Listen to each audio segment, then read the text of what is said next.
Perkenalkan, nama saya Elvino Solamoni dengan NIM 13191444014 akan menjelaskan mereview jurnal tentang pencarian rute tercepat tempat pariwisata menggunakan algoritma Tabusshare. Ya, pertama di sini abstrak. Salah satu permasalahan utama bagi wisatawan, baik wisatawan domestik maupun mancanegara, adalah rute wisata yang harus mereka tempuh. Hal ini disebabkan oleh jumlah objek wisata dan jalur alternatif yang banyak. Dalam penelitian ini ditunjukkan bagaimana cara menyelesaikan kedua permasalahan ini dengan algoritma Tabusshare dan metode antrian yang diterapkan pada pencarian jalur tercepat wisata Kota Malang.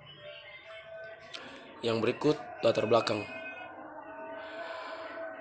Wisata adalah kegiatan perjalanan yang dilakukan oleh seseorang atau sekelompok orang dengan mengunjungi tempat tertentu untuk tujuan rekreasi. Akan tetapi permasalahan yang sering muncul adalah minimnya informasi mengenai jalur menuju tempat wisata, tingkat kepadatan dan volume jalur tersebut. Dikarenakan waktu yang mereka ambil adalah terbatas, pencarian rute terpendek menjadi hal yang terpenting. Yang berikut kita masuk pada penjelasan metode algoritma Tabusshare. Algoritma Tabusshare adalah sebuah metode optimasi dengan prinsip dasar mengikuti kemampuan local search dengan tambahan kemampuan untuk menghindari optimum lokal dengan cara membiarkan non-improving value bergerak kembali ke solusi sebelumnya dengan menggunakan memori yang disebut dengan tabu list. Terdapat 3 strategi utama. Yang pertama, strategi pelarangan. Strategi ini untuk mengontrol apa saja yang tidak boleh masuk ke tabu list. Yang kedua, strategi pembebasan. Strategi ini untuk memutuskan apa saja yang boleh dikeluarkan dari tabu list dan kapan pengeluaran dilakukan. Yang ketiga, strategi jangka pendek. Strategi ini yang mengatur interaksi antara strategi pelanggaran dan strategi pelarangan dan strategi pembebasan untuk membangkitkan dan menyeleksi solusi-solusi percobaan. Selanjutnya kita masuk pada pembahasan.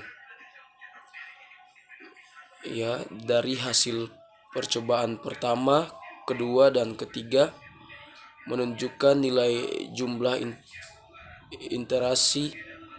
iterasi mempengaruhi jumlah kos. Semakin besar iterasi akan mendapatkan kos yang lebih rendah sehingga didapatkan jalur tercepat dengan kos terendah. Sebagaimana ketentuan Tabusshare dalam penelitian ini, jika hasil kos jalur terbaik sudah pernah sama sebanyak 15 kali, kos terendah secara konsisten didapatkan pada iterasi ke-90 hingga iterasi ke-300 dengan nilai kos 178.027. Pada percobaan pertama, kos terendah secara konsisten didapatkan pada iterasi ke-120 hingga iterasi ke-300. Yang terakhir kita masuk kepada kesimpulan. Ya, beberapa hal yang dapat disimpulkan dari hasil desain, implementasi, dan pengujian dari penelitian ini adalah pencarian jalur tercepat dengan parameter panjang, volume, dan kepadatan jalan dapat diaplikasikan dengan algoritma Tabusshare dengan hasil jumlah iterasi dalam algoritma Tabusshare mempengaruhi jumlah kos. Perbandingan hasil pencarian jalur tercepat dengan Tabusshare dan Dijkstra menunjukkan unjuk kerja Tabusshare lebih baik dalam bentuk kos yang lebih rendah. Sedangkan parameter kepadatan dan volume dapat diukur secara berkala agar mendapatkan hasil yang lebih optimal. Itu saja review dari saya. Sekian dan terima kasih.